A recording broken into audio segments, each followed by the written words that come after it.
Chapter 1. A big day for Ricky.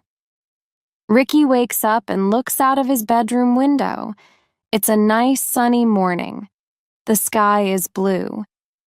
He sits up in bed and remembers that this is an important day for him. Today is the day, he says to himself.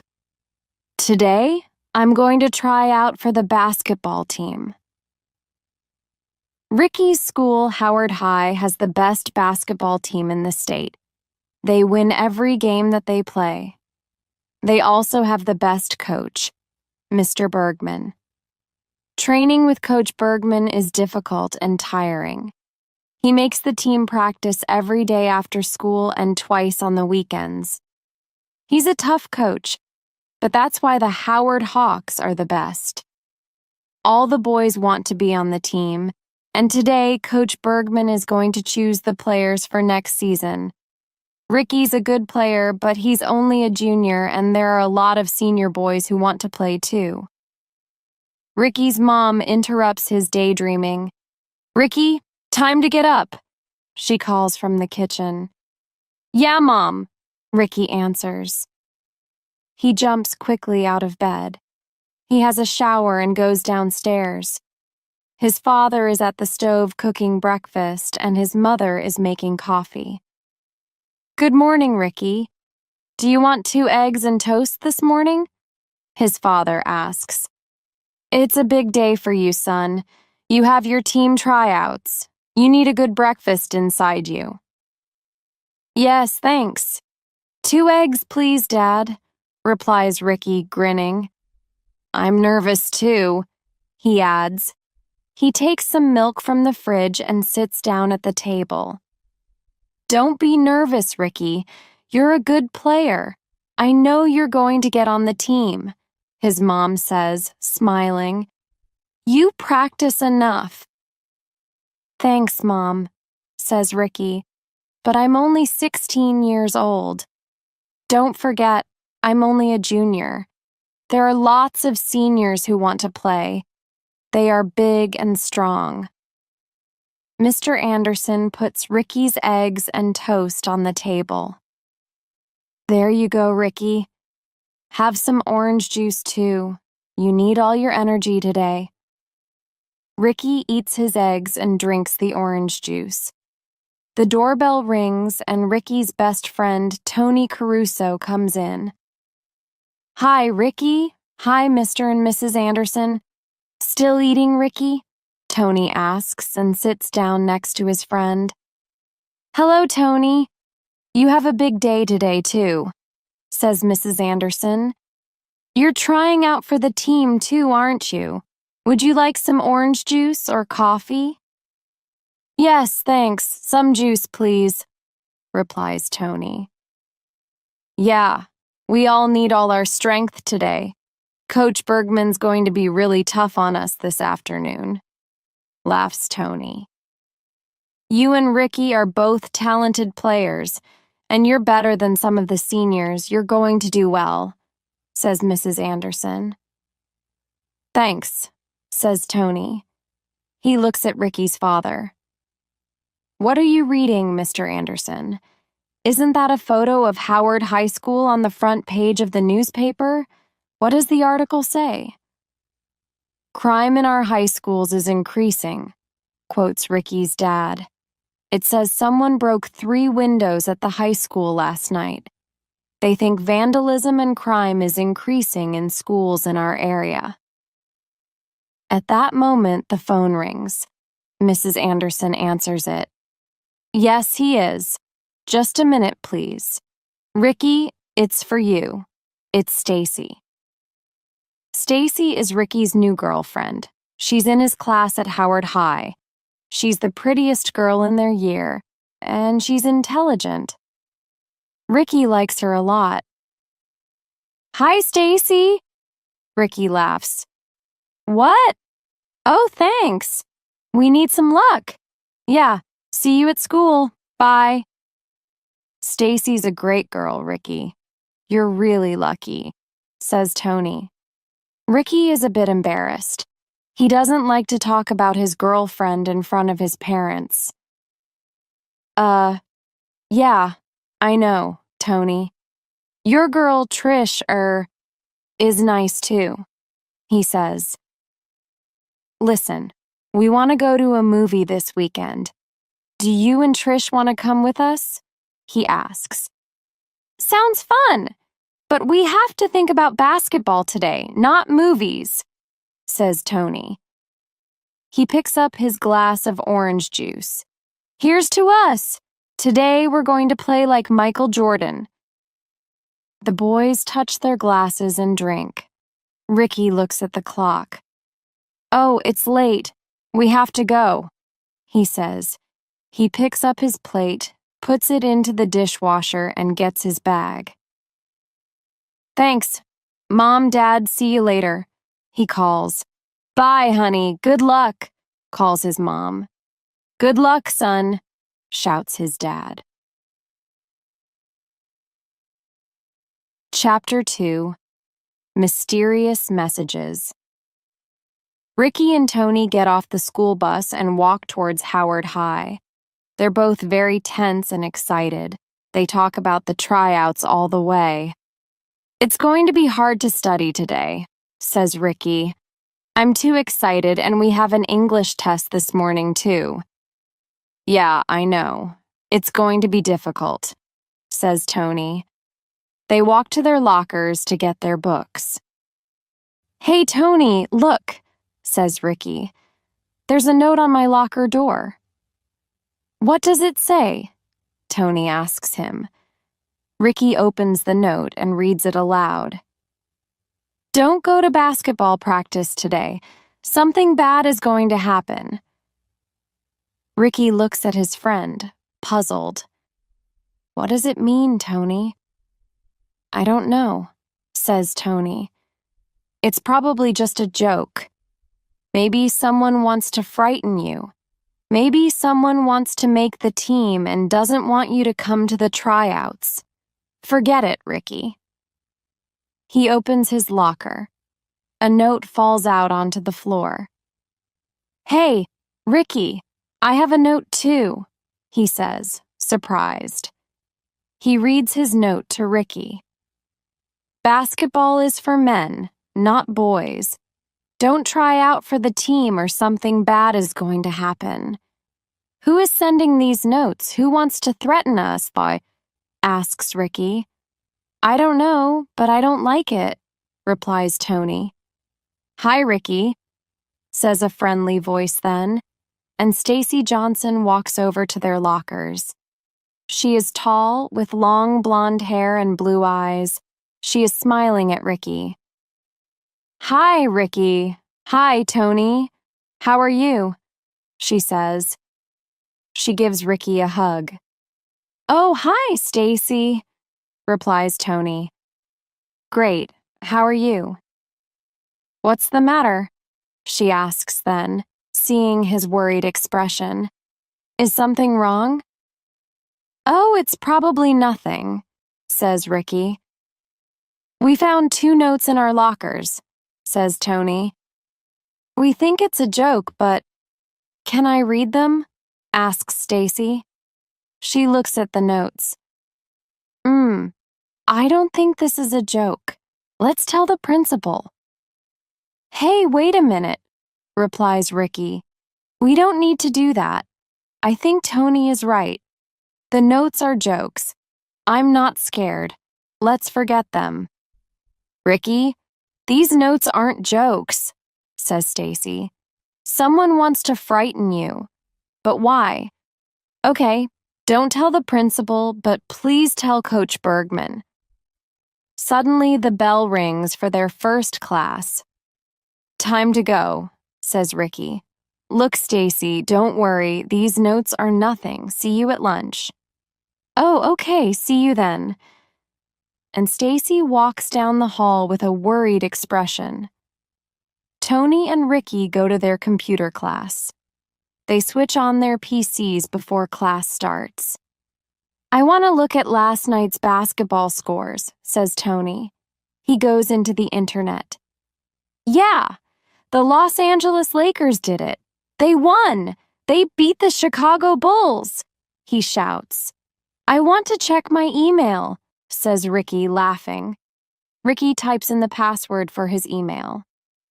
You have mail, the computer voice says. Ricky opens up the first message. It's from Stacy. From Stacy H.E.O.N.E.S. KL2 Dial to Ricky Aomias. K12. Eel subject. Good luck. Message. Hi, Ricky. Just a note to say good luck today at practice. See you at school. Love, Stacy. He opens up the second message. From Caper Who's Mail, com. To Rick E. Has, K12. Eel subject. Warning. Message. Don't go to practice today or something bad is going to happen. Tony, look, Ricky whispers as their teacher comes in.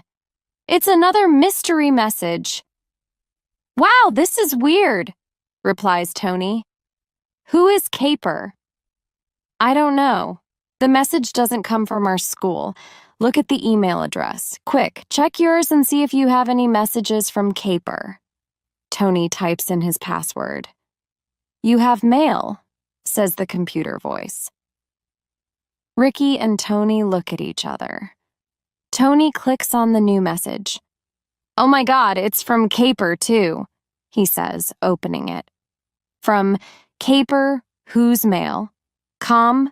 To Tony Kihaicheches, K212. Aisle subject, warning. Message, don't try out for the basketball team today. This is your final warning. What are we going to do? Asks Ricky. I don't know, says Tony. But I know one thing.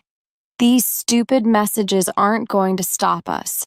We're going to go to basketball practice tonight and we're going to try out for the team, and nobody is going to stop us.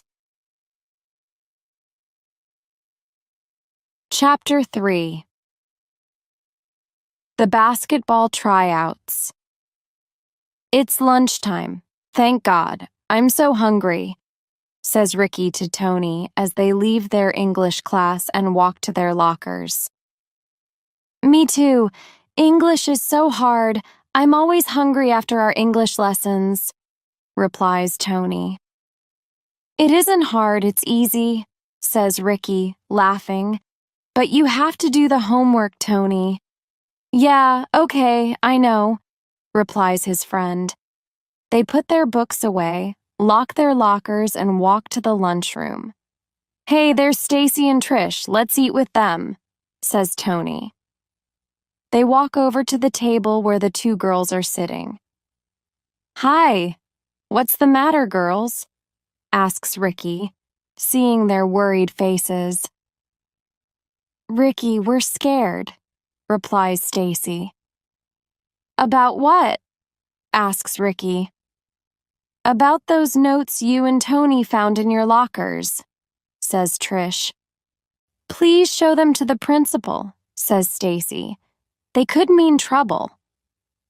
Just then, two tall senior boys stop at their table. Hey, Anderson! Hey, Caruso! Are you trying out for the team today? Kyle Martin asks them. Yeah, and I'm going to make the team too, replies Ricky, laughing. Oh yeah? Well, watch out, kid. You don't want anything bad to happen today, eh? Says the other senior, Pat Jones, with a nasty smile. Pat and Kyle walk away laughing to go sit at another table. I don't like Kyle Martin and Pat Jones. They're bullies. They always make trouble, says Trish uncomfortably. Do you think they wrote the mysterious notes? Asks Stacy. Remember what Pat said. You don't want anything bad to happen today. The same words as your note, Ricky. No, I don't think they wrote the notes, replies Ricky. They're creeps, but they just want to play basketball. Writing notes and sending emails is not their style. Sending email threats? What do you mean? Says Stacy, looking at him. Oh, nothing, honey. Forget it, replies Ricky quickly as he sees Tony's expression. Let's talk about something else, says Tony. What movie do you want to see this weekend, girls? After school, Ricky and Tony go to the changing rooms to get ready for the basketball tryout.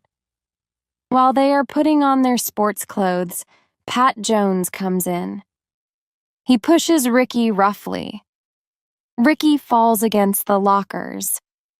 Hey, watch out, Pat, shouts Ricky angrily. Why? What are you going to do, kid? Pat laughs and walks out of the changing room.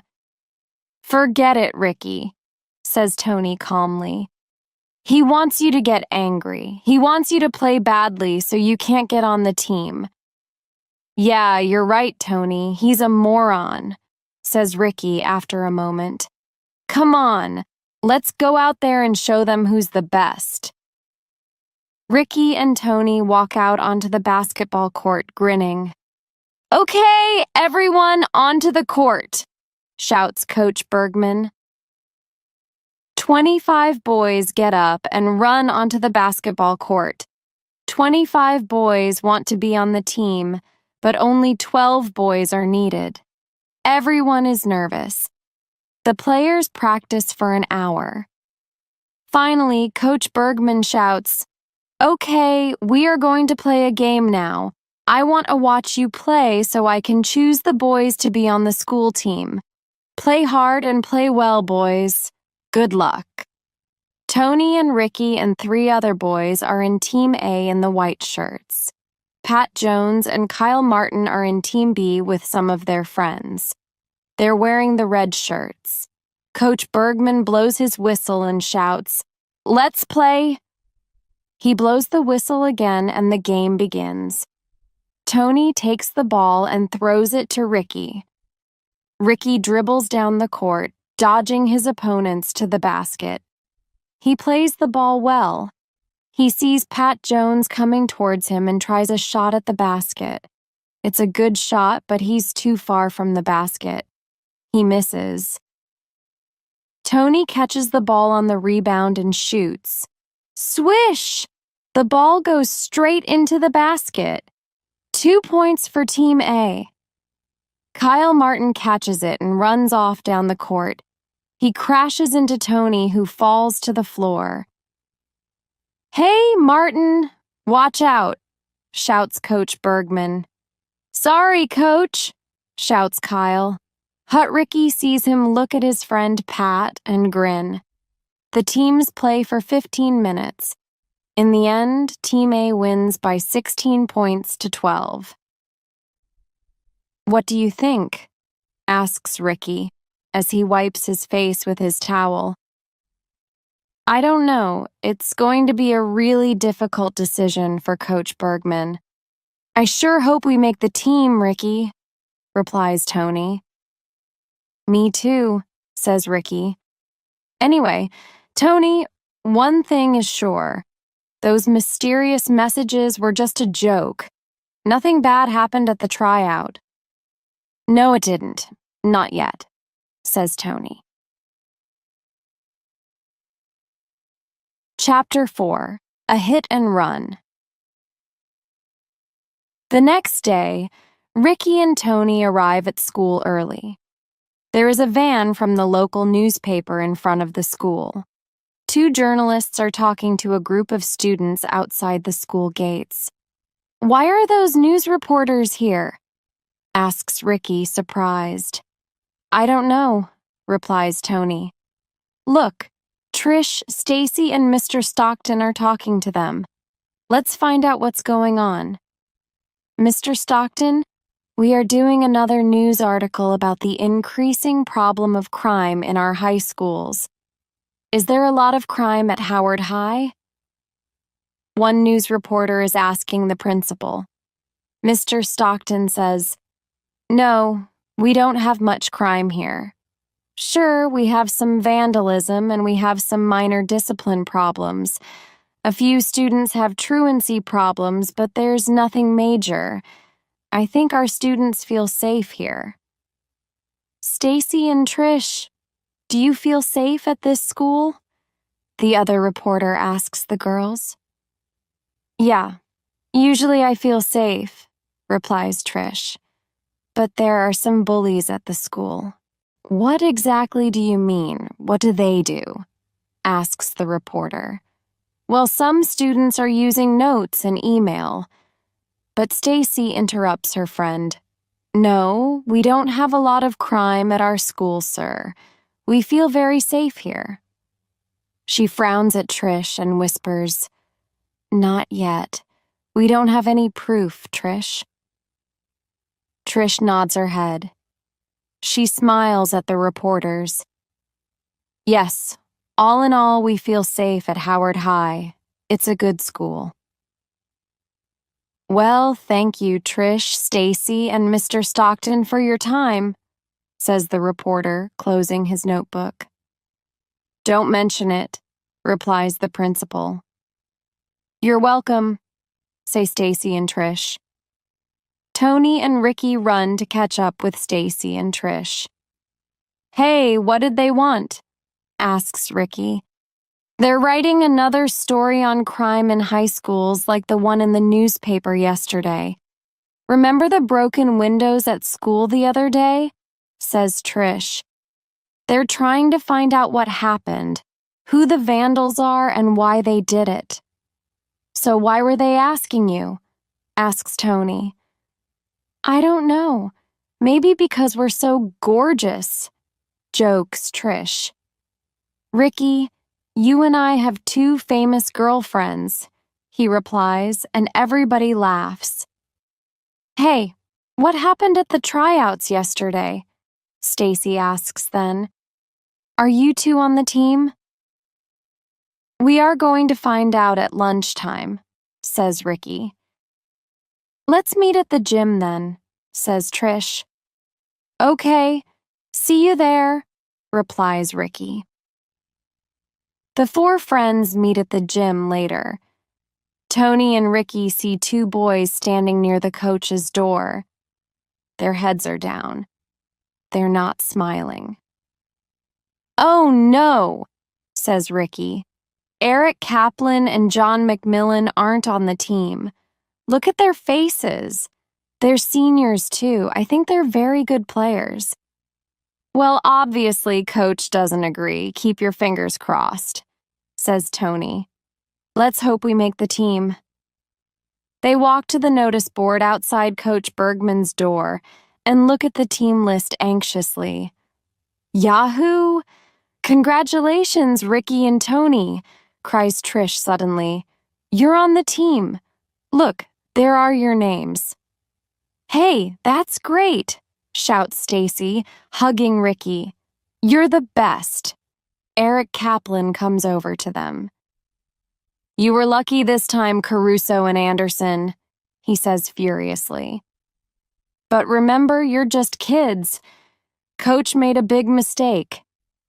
And he walks away. Why is he so angry with you? Asks Trish. I suppose it's because he's a senior, but he isn't on the team, replies Tony, shrugging his shoulders. Okay, but why is he so nasty? He's really hostile, says Trish, puzzled. Hey, forget Eric Kaplan. He's an idiot, says Stacy. Let's celebrate, guys. Let's go have pizza for lunch. Ricky, Tony, Stacy, and Trish walk out of the school towards the pizzeria, laughing and talking. Ricky turns to say something to Stacy as he steps off the curb. Suddenly, a car with dark windows comes round the comer. It speeds towards Ricky, getting faster and faster. Nobody knows whose car it is. They can't see the driver. Ricky, watch out, shouts Tony, and Stacy screams, but it's already too late. The car hits Ricky and knocks him down onto the road, then speeds off without stopping. He lies on the road. His face is white. His friends surround him. "Ricky, Ricky, are you all right?" cries Stacy. "Ricky, can you hear us?" shouts Tony. A small pool of blood is forming under Ricky's head. His eyes are closed. He doesn't reply. Chapter 5. Emergency. "Ricky? Ricky, can you hear me?" asks Mr. Stockton. The principal kneels next to Ricky and puts his hand on his head. Ricky is lying on the ground, but he isn't moving. His eyes are still closed. "Stacy, call Ricky's parents and tell them about the accident. Tony and Trish, ask for an ambulance. Ricky needs to go to hospital." Stacy uses her cell phone to call Mr. and Mrs. Anderson. Trish runs into the school to call the hospital, but she can't find a telephone. She stops one of the students and says, "Please help me. This is an emergency. We need an ambulance. Can I use your cell phone?" The girl looks shocked. She gives Trish the phone. "Hello? 911? We need an ambulance at Howard High School immediately. There has been a road accident. It's an emergency. Please hurry." "Ricky, can you hear me?" asks Mr. Stockton again. He looks at Stacy. "Stacy, you try. He knows your voice," he says. Many of the students are coming out from the school now. They stand together, pointing at Ricky and talking. "What's the matter?" asks one girl. "Ricky Anderson had an accident. A car hit him," replies another girl. "Is he dead?" says the first. "Oh God, I don't know, but he isn't moving." Stacy is trying to talk to Ricky. She is crying, but she tries to make him hear her voice. "Ricky, can you hear me, honey? Ricky, it's Stacy. Please say something." Mr. Stockton looks carefully at Ricky. He's breathing normally. I don't think he is hurt badly, but his head is bleeding. He could have concussion. Mr. Stockton looks at the crowd of curious students. "Did any of you kids see the accident?" he asks. "Yes, me," says Charlie Bell.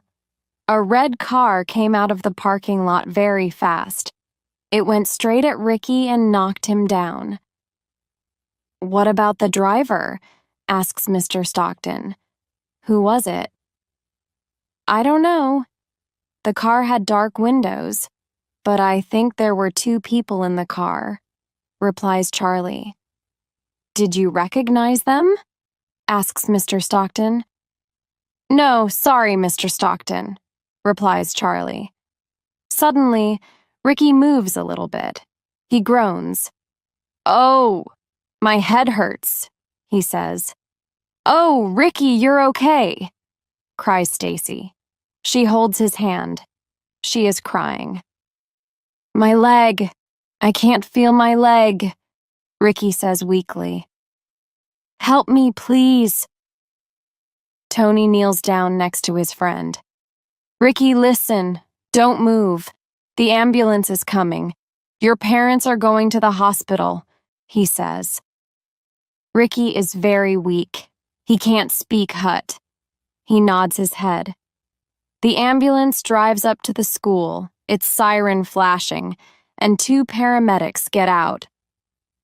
"Move, please, kids," says one of the men. "We want to talk to the boy." "What's your name?" the paramedic asks Ricky while his colleague examines him carefully.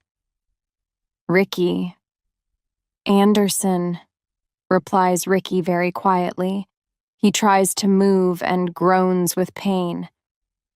"No, don't move, son. Where's the pain?" asks the paramedic. "In my head and in my leg," replies Ricky. "What happened?" asks the other man, looking at Mr. Stockton. It was a hit and run, says Mr. Stockton. A car knocked him down, then drove away. In that case, we must inform the police, replies the paramedic, pressing a number on his cell phone. They put Ricky on the stretcher and take him to the ambulance. Stacy gets into the ambulance too. Ricky, don't worry. You're going to be okay. I'm going to the hospital with you. She holds his hand. Are you a relative, miss? Asks one of the men. No. But, begins Stacy. I'm sorry, miss, but you can't come in the ambulance, says the paramedic. Stacy gets out again. She is very upset. Don't worry, Stacy, we're going to the hospital, says Tony. Come on, we can go by bus. Trish, Tony, and Stacy are shocked by Ricky's accident. They sit in silence on the bus. All of them are thinking that maybe it wasn't really an accident.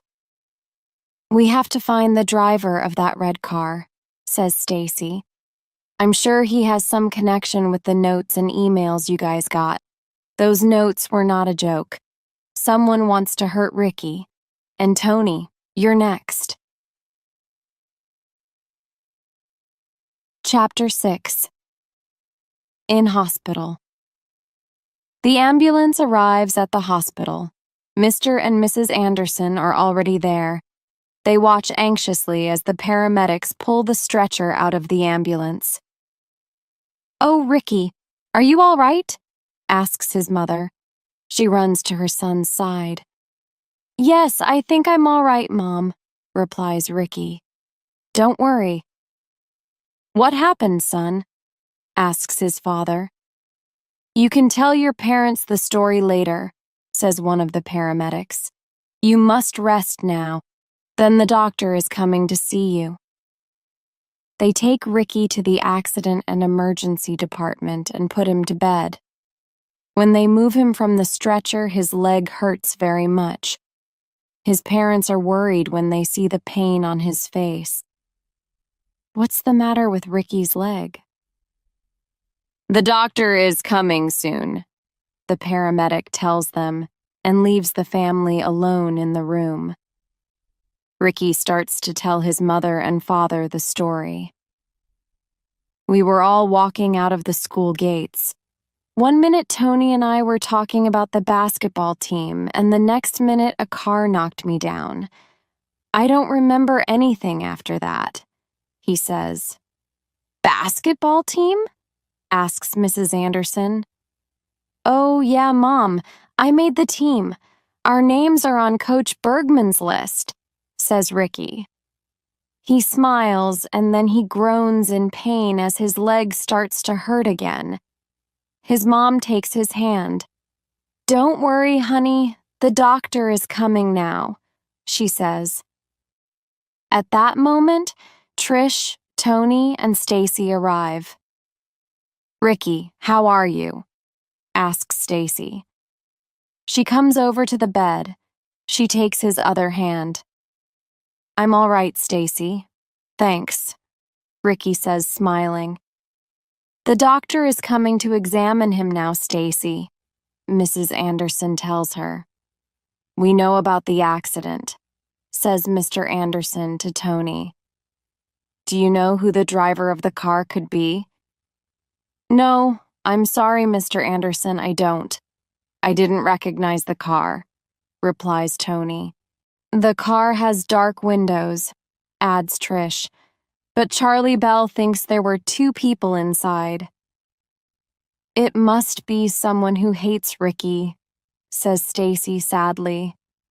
Hates Ricky? Who could hate him? Asks Mrs. Anderson, surprised. Tony frowns at Stacy. He doesn't want her to tell Ricky's parents about the mysterious messages. A nurse comes in then and introduces himself. Hello, I'm Drew Carlson. I'm your nurse. Ricky, please put this thermometer under your arm. I'm going to give you an injection to stop the pain, then the doctor wants to do some tests on your leg. He turns to the others. I'm sorry, but you must all wait outside for a few minutes. Hello, Ricky. I'm Dr. Brown. How are you feeling? She asks kindly. Not too bad, doctor, but my leg hurts a lot, replies Ricky. Let's have a look, she says. She feels Ricky's left leg. Ricky cries in pain. I want some x-rays of that leg, says the doctor to Nurse Carlson. Please take Ricky to the x-ray room. I think your left leg might be fractured, Ricky, but don't worry, it's not too serious. We can fix it. Can I still play basketball, doctor? I made the school team today and I want to play in the championship this year, says Ricky. Congratulations, replies Dr. Brown. But I don't think you can play basketball for some time. We must put a plaster cast on your leg and you need to rest it for a few weeks. But we start basketball practice on Monday, says Ricky desperately. Sorry, Ricky, says Dr. Brown. Now I want to talk to your parents. And she leaves him alone. Ricky's friends come back in. Ricky, we were talking about the notes you and Tony received at school. The notes were right. Something bad did happen, says Stacy. But who is behind all these threats? Asks Trish. I don't know, says Tony. What about Caper? That's the name on the emails. I think we have to find the driver of the car, says Trish. Who has a red car in our school? That's going to be impossible, Trish. I think it was a Subaru. But there are a lot of red Subarus in town and the car could be stolen. Wait a minute, I remember something, says Stacy slowly. The car has an unusual wheel. The back wheel on the right was different from the others. That's a good clue, says Tony. I'm sure Caper and the red car are connected. When we find Caper, we find the mystery driver. Don't worry, Ricky. We're going to find out who is doing all this, says Trish to her friend, and Stacy and Tony nod in agreement. You bet. Chapter 7. More from Caper. The next day, Ricky comes home from the hospital. His friends telephone him from school. Stacy puts her phone on speaker so that they can all talk to Ricky and hear him. Hi, Ricky. It's us. How are you? Asks Stacy. I'm fine, says Ricky. But my leg's in a cast, so I have to stay in bed. I want to be at school with all of you. It's boring here at home alone. You need to rest so that your leg can get better, says Tony. I'm going to talk to Coach Bergman today. I think he's going to let you stay on the team. He's a good guy. Thanks, Tony, replies Ricky. Oh, and a news reporter is coming over to my house today. She wants to interview me about the accident. I'm going to be on TV. Mr. Stockton wants to see us today, too. We're going to tell him about Caper, says Stacy. I don't think that's a good idea. He's going to think we're just stupid kids, says Ricky. We have to find out some more about Caper first. We need more proof. Then we can tell the principal. Okay, agrees Tony after a pause. But I don't like it. These people could be dangerous. Look what happened to you, Ricky. Ricky hears the school bell ringing. We have to go to class now, says Trish. See you after school. Bye. Later that day, the doorbell rings at Ricky's house. Mrs. Anderson brings a news reporter, a sound technician, and a cameraman into the living room. Ricky is lying on the sofa. The cameraman sets up his camera and begins to film the interview. The sound technician holds the microphone over their heads and begins to record their conversation. The news reporter introduces herself to Ricky. She asks him a lot of questions about crime in his school, the accident, and his injuries. She thinks Ricky's accident could be connected to the vandalism at school. Ricky isn't sure. He tells her about the basketball team and how he can't play in the championship until his leg gets better. But he doesn't tell her about Caper and the messages. He doesn't tell her that he suspects some of the basketball players.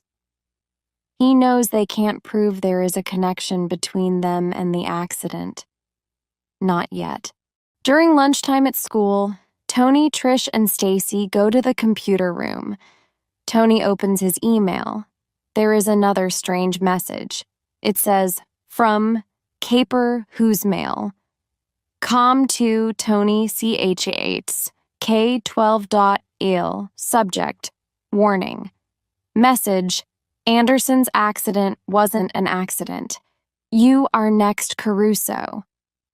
Tony, I don't like this, says Trish. Let's tell Mr. Stockton now. Not yet, Trish. I want to send our friend Caper an answer this time, says Tony. He hits the reply button and writes his message. From Tony Ciez, K12, ill to Caper Whose Mail, com. Subject, challenge. Message, I'm not afraid. We're going to find you. Start running, sucker. Tony, do you think that's a good idea? Asks Stacy. If Caper gets angry, who knows what he's going to do? I want to provoke him, replies Tony. I want to know who Caper is. I think if he gets mad, he's going to make a mistake, and then we can identify him. Let's go to Ricky's house and talk to him about it after school, suggests Stacy. We can make a plan. Good idea? Agrees Trish. 4 heads are better than 3. After school, the friends go over to Ricky's house. How's your leg, Ricky? Asks Tony. It really hurts. I don't know when I'm going to be able to walk, much less play basketball, answers Ricky gloomily. How was school? Tony got another email from Caper, Trish tells him. We're worried. Tony tells Ricky about the message and his reply. We have to find out who Caper is, says Ricky. That's the key to the mystery. I think he's a basketball player, says Stacy. He wants to hurt you and Tony because you made the team. If you two can't play, Coach Bergman is going to need 2 more players. Maybe Caper hopes to get on the team that way. Maybe it's Kyle, says Trish. Remember, he knocked you down at practice, Tony. Yeah, but maybe it's Pat. He said something bad was going to happen in the lunchroom, answers Ricky. Or maybe it's Eric or John. They're seniors and they're not on the team, adds Tony. How can we find out who Caper is? There are too many suspects, says Stacy. Listen, replies Ricky. I have an idea. Chapter 8, Ricky's Plan. His friends listen carefully as Ricky explains his plan. I want to have a party. I want to invite all the players from the tryouts. Maybe one of the players knows something about the messages and the accident, he says. Do you think Caper is going to come? Asks Stacy. If he's one of the players, he's going to be invited, replies Ricky. I think it's a dangerous idea, says Trish. This Caper is a dangerous person. He could do something to hurt you or Tony at the party. But we want to find out who Caper is. answers Tony. He wants to stop us from playing basketball, but I'm not going to let him. The friends plan the party. They're going to have a lot of food and drinks. They are also going to have music and dancing. The party is going to be in Ricky's backyard. Tony says he can bring his new CD player, and Trish and Stacy are going to buy the food. Ricky makes a list of 25 people to send invitations to. The friends write the text of the invitation together. It says, "You are invited to Ricky's get well soon and birthday party." On Friday, February 4th at 9 p.m., where Ricky Anderson's house, 495, Columbus Drive. Friday night comes at last. Everything is prepared for the party. There are hot dogs, burgers, salads, and chips. Tony brings the Cokes and sodas. Ricky walks with his crutches out into the backyard. Tony is putting up lights and setting up the CD player. "Sorry that I can't help much," says Ricky. "Hey, don't worry. You have to rest so you can get better quickly. Then you can play basketball again." The doorbell rings. "Oh, here is our first guest," says Ricky. "I want to answer the door. Remember our plan, everybody." The others nod. They are going to try and find out about Caper by talking to the players during the party. They need to know who is jealous of Ricky and Tony and who drives a red Subaru. They also need to find out who uses email a lot. Could the name Caper be a code word for something? The friends all feel excited and tense. What's going to happen tonight? Two of the basketball players from the team are at the door. "Hi, Ricky," says Anthony. "Good to see you. How are you? We miss you at practice." "I miss it too, but Tony always tells me about it," replies Ricky. "You guys work hard. The party's out back in the yard. Have fun." Later, Stacy is talking to Ricky when the bell rings again. "Oh, hi, Pat. Hi, Kyle," says Ricky. "Nice to see you. Come in. The party's in the yard." "Thanks, Anderson. We're here with Eric Kaplan and John Roberts." "I don't see them," says Stacy, looking out into the street. "Where are they?" "Oh, they're parking the car," replies Pat, looking away. "In the next street?" asks Stacy incredulously. "Oh, Eric's car makes a lot of noise, so he's parking it in the next street," replies Kyle quickly. "He doesn't want to annoy your neighbors." That doesn't sound like Eric Kaplan at all, thinks Stacy. He's not usually so considerate. Eric and John arrive soon after and join the rest of the party. The music is playing loudly and a lot of people are dancing. Trish notices Eric and Pat talking together in a dark corner of the garden. She looks around to see if anyone is watching her, then goes around the trees behind them so that they can't see her.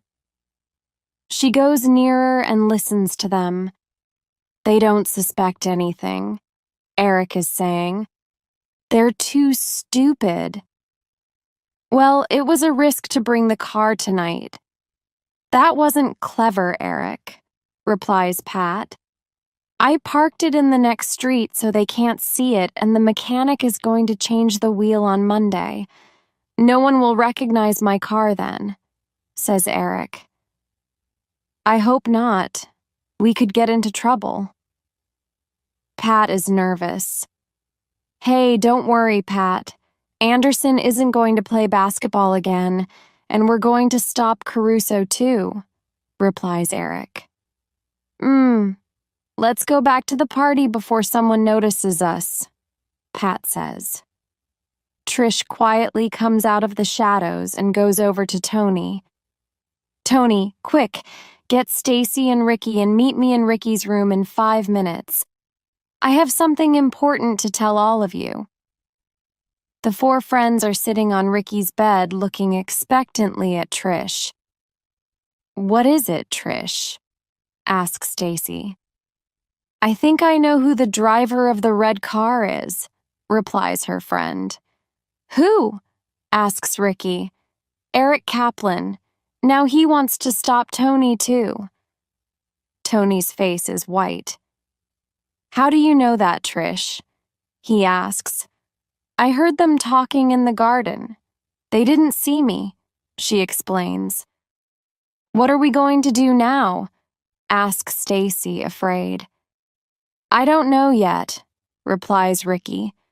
"Let's go back to the party before they notice we're not there. Perhaps we can catch them out if they think we don't know anything." Chapter 9. The Caper Mystery is Solved. It's 1:00 a.m. and the party is finished. The last guests leave and the four friends start clearing up. "The party was a success," Tony is saying, "and so was our plan. Now we know the driver of the car, but the seniors don't think we know anything. Trish, you're a good detective. I'm going to call you Miss Marple." They all laugh. "Yes, you are like Agatha Christie's detective Miss Marple," jokes Ricky. Trish smiles. "Sorry, everyone," says Stacy with a serious face. "But in fact, we don't know Eric is the driver. All we know for sure is that the red car is his. Maybe another person drives it sometimes. We need more information. And we need more proof to connect Eric with Caper," adds Tony. They sit in silence, thinking. "There must be a clue in the emails that can lead us to the culprits," says Stacy. "Caper, C-A-P-E-R, Eric Kaplan. But where's the connection?" She writes the name Eric Kaplan on a piece of paper and studies it. Eric Kaplan, Kaplan. Eric E, C-C-E-E, Kaplan. Eric C, Capper, look! She shouts suddenly, "Caper!" Stacy shows them the paper. "Look at Eric's name, Eric Kaplan. Do you see the connection?" "I don't see anything," says Tony, puzzled. "Stacy, you're right," shouts Ricky. "Look, Tony, Trish, she's right. Caper is Eric's username on the computer. He uses the initial parts of his name for his username, in this case the first 3 letters of his last name and the first 2 letters of his first name, C-A-P-E-R. Congratulations, Stacy. You're too clever to go out with an idiot like me." "Good work, Stacy," says Trish. "Now let's catch Caper." "How, Trish?" asks Tony. "We're going to send him an email," she replies. "But he mustn't know it's from us," says Ricky. "Yes, you're right, but we can send the message from my dad's computer and use a false username," replies Trish. "He's going to think the message is from Pat." "How?" asks Stacy. "We don't have Pat's password." "We can trick Eric. We can write to him with a new username and tell him that it's Pat's new username. We can say that he has a new username now because the old one isn't safe." "What are we going to write in the message?" asks Tony. "It's too late to write the message now," replies Trish. "We have to think about it carefully. Let's meet tomorrow afternoon at my house to prepare the message. Tony, can you give Stacy and me a ride home?" "Sure, I have my mom's car tonight. It's parked outside. Come on, girls, let's go. Ricky, see you tomorrow." "Okay, guys, bye." "See you," replies Ricky sleepily. On the way home in Tony's car, Tony and the girls are talking about the party.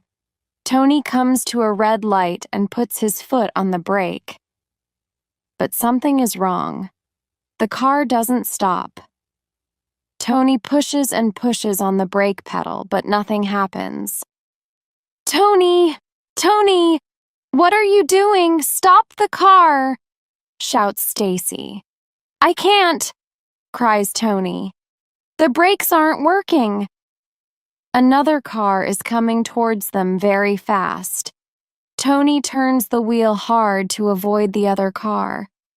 The girls see the black post of the traffic lights in front of them. Stacy screams as the car smashes violently into the traffic lights. They all fall from their seats. A few minutes pass. They sit immobilized with shock. Trish recovers first and turns to look at her two friends. Tony is slumped over the steering wheel. He isn't moving. His eyes are shut. He looks very pale. "Tony!" cries Trish. "Oh my God! Tony! Tony!" Chapter 10. A Close Call. "Tony, Tony, are you all right?" repeats Trish, shaking him. At first, Tony doesn't react. Then, slowly, he lifts his head. "Trish? What? What happened?" "We hit the traffic lights," says Stacy. "Are you okay?" "The brakes," says Tony. "The brakes don't work. It's strange. Oh, look at my mom's car. It's a wreck." "Don't worry about that now, Tony. Let's leave the car here and call a taxi. We all need to go home and rest." "Caper said I was next," says Tony slowly. "This situation is getting really dangerous. I'm scared." "Don't think about it now," says Stacy. "Let's just go home." The next day, Tony, Ricky, and Stacy arrive at Trish's house after lunch. Trish is sitting at the computer. She types a new username and starts writing the message to Eric Kaplan. To Capper Who's Mail, com, from Cool Guy Who's Mail, com. Subject, change of username. Eric, it's P. I have a new username. The old one wasn't safe anymore. We must be very careful. No one must be able to connect us to the accidents. C and A aren't going to do anything. They're too scared. They're ready to quit the team, I think. But we need to cover our tracks. Let's talk tomorrow after school. Cool Guy. "There," says Trish. "Now let's see if Eric or Caper replies and gives us some written proof." She sends the email. The friends go to make some coffee. When they come back, there is a reply to their message. It says, to Cool Guy Who's Mail, com. From Capper Who's Mail, com. Subject, change of username. Cool Guy, Anderson and Caruso don't know anything. No one can connect the accidents to us. Quit worrying. No one can touch us. See you tomorrow. Caper. "That's it," shouts Trish. "We've got them." She prints the message and puts it in her school hag. "Tomorrow afternoon we can go and see Mr. Stockton and tell him everything we know. But we still don't know exactly what Eric and Pat did or who helped them," says Ricky. "You're right. But Mr. Stockton can investigate that," says Stacy. "We don't want any more trouble." The next morning, Tony and Ricky are in the computer room at school working on a maths problem. Suddenly, Pat, Kyle, and Eric come into the room. They close the door and Kyle puts a chair in front of it so no one can come in. Tony is nervous. "What do you want, Pat?" he asks. "Don't move, Caruso," says Eric sharply. "Sit down, now." "You think you're really smart, you two, don't you?" "Well, we're on to you," says Pat. I don't know what you're talking about, replies Ricky defiantly. Now, Anderson, that's not very honest for a good little Boy Scout like you, sneers Eric. Yeah, a boy that's always top of the class and sucks up to Coach Bergman to get on the team, adds Pat. Eric shows them a printout of their email with the false username. Kyle was at my house yesterday when I got this. He went to play billiards with Pat. He asked Pat about his new username, but Pat didn't know anything. Tony and Ricky say nothing. They feel scared. I suppose now you want to go blab to old Stockton, eh, Anderson? Well, we're going to teach you a lesson. You have to understand we mean business. Ricky stands up, but Eric steps forward and pushes him to the ground. He's very angry. Ricky tries to get up, but Eric pushes him again. He pulls Ricky's hair and lifts his arm to punch him. Get off the basketball team, Anderson. I'm going to fix you. Tony tries to catch Eric's arm, but Kyle and Pat hold him back. Eric, don't! He shouts. That's not the way. Don't make any more trouble. Shut up, Caruso. You're next, shouts Eric. Chapter 11. Return to the team.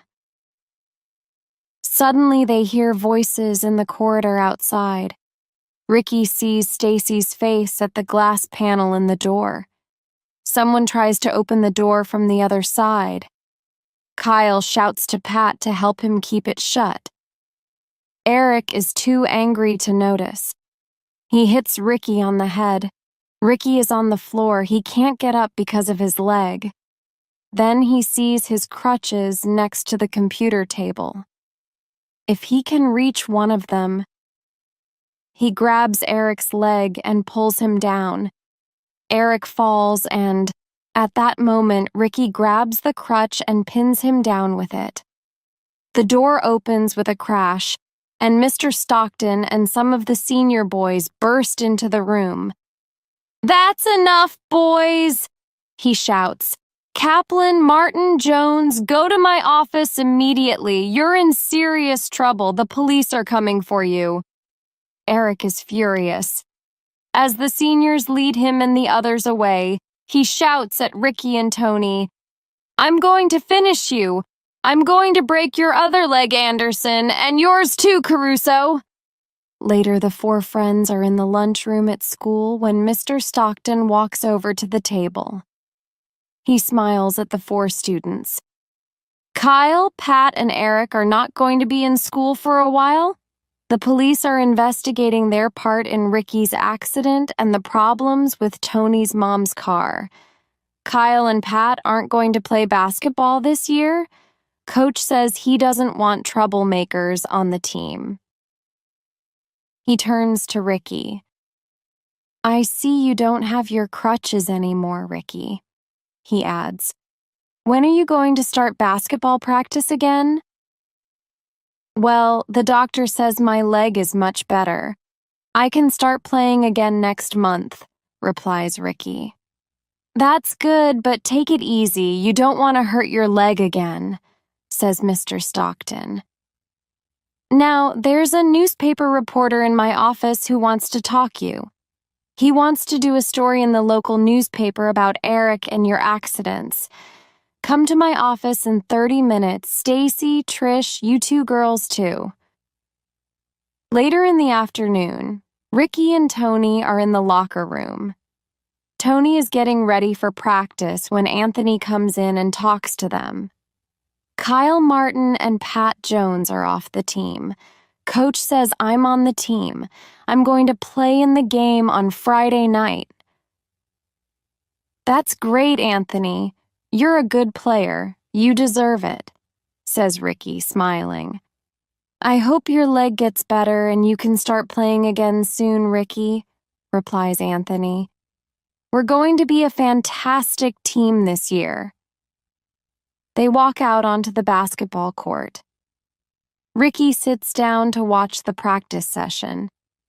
He thinks, Now all the trouble is finished. I just want to play basketball. Chapter 12. Ricky's Long Shot. 4 weeks later, the basketball championship starts. The boys from Howard High are in the gym practicing for their first game on Saturday. Ricky is back. It's his first practice since the accident. He wants Coach Bergman to choose him to play on Saturday. He tries to run fast, but his leg hurts a bit. "Take it easy, Anderson," shouts Coach Bergman. "Don't force your leg. We need you for the game on Saturday night." Ricky is pleased. He is going to play in the game. He works hard during practice. He shoots well, he plays intelligently in the practice game, he plays well with the other players. After practice, he and Tony walk to the showers. "You played great tonight, Ricky," says Tony. "If you play like that on Saturday, Redwood High doesn't have a chance." Coach Bergman comes into the locker room to talk to Ricky. "Anderson," he says, "I think you're ready to play in a real match. I want you there on Saturday. You and Caruso are a great duo." "Thanks, Coach. That's fantastic," replies Ricky. "Oh, and Ricky, I'm sorry for what happened to you and Tony. Kaplan and the others were really out of control, but they're going to be punished. I hope now they understand their behavior was very wrong. You can't become a good basketball player by threatening other players or hurting them. You and Tony are not only better players, but you're better sportsmen than they are." "Thanks, Coach," says Tony. "We're going to work hard. We appreciate that you chose us to be on the team, even if we're juniors," says Tony sincerely. "Okay, boys, show me I was right. Win the match against Redwood High on Saturday," laughs Coach Bergman. It's Saturday night and the arena is full. There are a lot of people watching the game. The band is playing loud music and the cheerleaders are dancing with their pom-poms. The two teams run onto the court. They practice shooting and throwing the ball.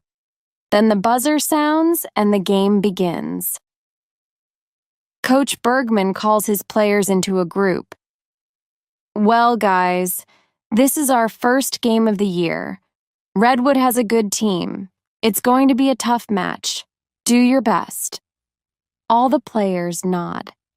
They join hands in a circle and shout, "Go, go, go! Fly high, Howard Hawks!" The crowd jumps to its feet. Everyone is clapping and shouting, "Go Hawks!" Some people wave flags with pictures of hawks on them. The team feels the energy of the crowd. They are excited and tense. They want to win. At halftime, the score is 46-40 for Redwood. Both teams are playing very well. At the end of the second half, the score is even at 63-63. There are only 15 seconds left. The crowd is wild with excitement. Coach Bergman calls a timeout. "Okay, boys, we only have one more shot. Anderson, do you want to take the shot?" "You bet, Coach," Ricky replies. "Okay, then. Do all of you remember the setup?" "Yes, Coach," the players say. The buzzer sounds. They go back onto the court. Tony passes the ball to Anthony, who throws it to Don. Don dodges two Redwood players and passes to Ricky. Ricky jumps, takes aim quickly, and throws the ball at the basket. Is the shot too short? He's still a long way from the basket. It doesn't go in. Ricky's heart sinks, but the referee is blowing his whistle. Ricky has 2 free shots. He goes to the free throw line. He takes aim and shoots. The ball hits the basket, but it doesn't go in. He misses the shot. "I have to make this second shot," he thinks to himself. "It's our last chance." This is the longest shot of his life. He takes a deep breath, fixes his eye on the basket, and shoots. The ball goes around the edge of the basket twice. He thinks, "Go in, please go in." Then the ball drops. It's in. Ricky scores. The crowd goes crazy. The Hawks win the game by 1 point. The players carry Ricky on their shoulders around the arena, and the crowd shouts and cheers. He sees his parents standing, waving to him. They are very proud.